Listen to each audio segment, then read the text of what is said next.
Bienvenue dans cette nouvelle vidéo de Train Controller version 9 qui va traiter de la création de macros. Mais pour commencer, on va retrouver Jojo. Il est où? Il est là. Bonjour à tous. Dans la vidéo précédente, on a vu comment déclencher une action par rapport au passage du train. On a pris l'exemple de notre petit photographe ici qui est sur le quai et qui fait un flash quand le train s'approche. On a vu dans le marqueur d'action, dans l'onglet Opération ici, qu'on peut ajouter diverses actions des éléments qu'on a créés dans notre TCO. Donc ici, on a un événement séquentiel qui va nous enclencher notre accessoire, donc notre photographe, qui va y avoir un délai de 3 secondes et on va déclencher notre photographe. Ceci pour avoir uniquement un flash. Donc ici, il n'y a pas beaucoup d'actions, mais on peut faire des choses beaucoup plus compliquées avec plein d'actions qui succèdent l'une derrière l'autre. On pourrait faire ça aussi avec le sifflement d'un train qu'on aimerait mettre sur un pont, en entrée de gare, à un passage à niveau, à plusieurs endroits. Puis, ce qui est ennuyeux, en fait, c'est qu'à chaque fois, on devrait venir faire ça dans notre marqueur d'action, si on utilise le marqueur d'action, bien sûr. Donc, ce qui serait utile, c'est de pouvoir faire un élément qui regroupe tout ça. Et c'est ce qu'est une macro. Une macro, c'est un élément intelligent qui pourra faire une liste d'actions l'une derrière l'autre qu'on leur a définie. Donc, c'est ce qu'on va faire ici. On va modifier notre programme pour faire une macro qui s'occupera de faire ces 3 actions ici pour notre photographe. Et on verra qu'on pourra le mettre sur une autre voie avec la même logique. Donc, si on prend maintenant Train Controller pour voir ça, voilà, on enlève la petite webcam. À tout à l'heure. Donc, créer une macro. On vient dans Édition, Macro. Et ici, on peut en créer autant qu'on veut et c'est comme un signal, comme n'importe quoi qu'on crée dans le TCO, on pourra l'accéder aux endroits où c'est autorisé. Par exemple, je fais une nouvelle macro qui s'affiche ici. Je double-clique dessus et je l'appelle par exemple macro voilà là, dyslexie photographe. Voilà. On a à nouveau divers onglets ici qu'on peut configurer, mais celui qui nous intéresse, c'est opération. Et qu'est-ce qu'on va venir faire dans ces opérations? On va venir activer notre photographe. Contrôle de flux. Ajouter un délai de 3 secondes. Voilà. Et on va revenir désactiver notre photographe. Donc c'est clair qu'au préalable, il faut avoir créé ici notre élément photographe avec le lien sur l'adresse de l'accessoire. Donc ici, on a bel et bien fait le même déroulement qu'on a fait dans notre marqueur d'action. Si par exemple, on aimerait faire aussi une macro pour faire siffler un train à un endroit, la logique est plus ou moins la même. On doit activer le sifflet de la locomotive, le laisser actif pendant un petit moment, puis le désactiver. Donc on va droit faire une macro pour siffler. Alors droit faire, c'est vraiment une expression de chez nous, ça. Je vais appeler ici ma macro sifflet, par exemple. Et dans opération, opération de locomotive, on a ici toutes les actions, les fonctions qu'on peut définir sur la locomotive.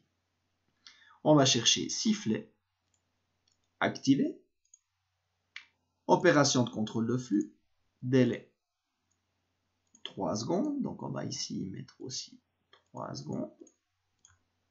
Le temps qu'on ait le beau sifflet de la locomotive, qui ait le temps de s'entendre.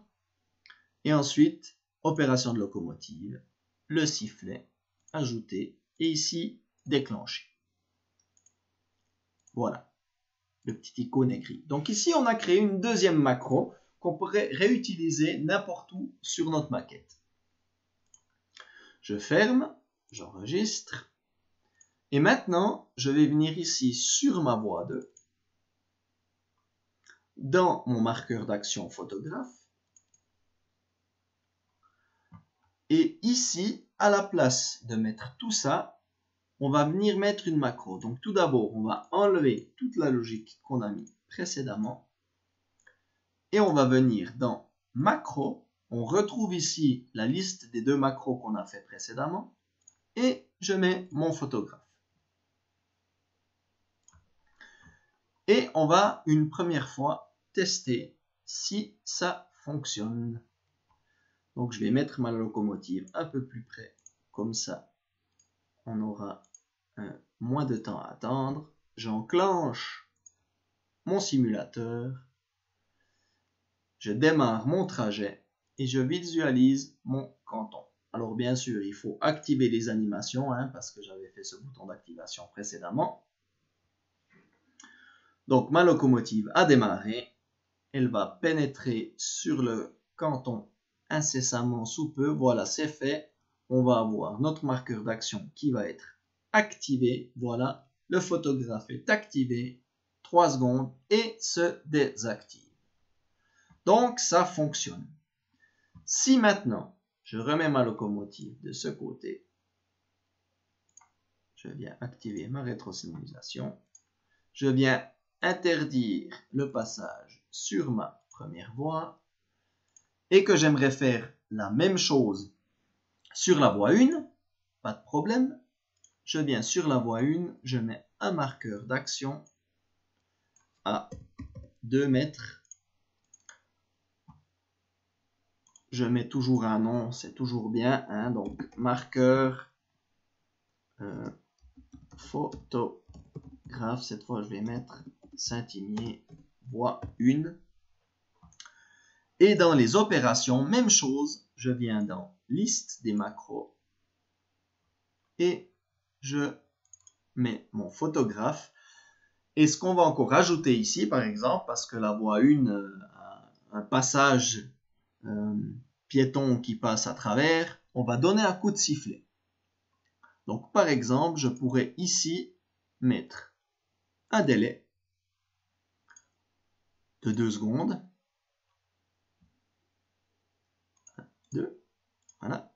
Et ensuite, lancer ma deuxième macro, liste des macros, qui est sifflet. Et c'est tout. Si on récapitule, on va arriver sur notre marqueur d'action, on va lancer la macro photographe, attendre 2 secondes et donner un coup de sifflet. Voilà. Je déclenche ici le sifflet de ma locomotive pour qu'on puisse voir qu'il s'active. J'enregistre, je sors du mode édition, j'enclenche ma locomotive et cette fois on va venir passer sur la voie 1. Je démarre mon trajet et on observe ce qui va se passer. La locomotive démarre, elle va pénétrer sur ma voie 1 et lorsque le marqueur d'action sera activé, le photographe va s'activer, c'est bien ça, et ma fonction sifflet. Voilà. C'était un petit peu rapide, donc on va refaire une fois. Je remets ma locomotive ici, je démarre, je vais mettre les deux choses une à côté de l'autre, comme ça on pourra voir lorsque mon marqueur d'action ici s'active, on a le photographe pendant 3 secondes, ensuite un délai qui se lance et on aura notre sifflet qui va s'activer pendant 3 secondes.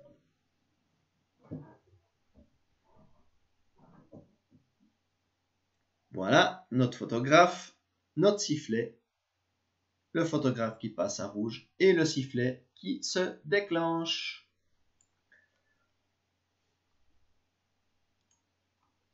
C'est ce que je voulais vous montrer sur cette vidéo. Donc comment créer une macro. Donc une petite séquence d'actions qui se font en interne et qu'on ne doit pas répéter sur chaque élément où on aimerait démarrer, par exemple, le sifflet sur le passage d'un pont, d'un passage à niveau, etc., etc.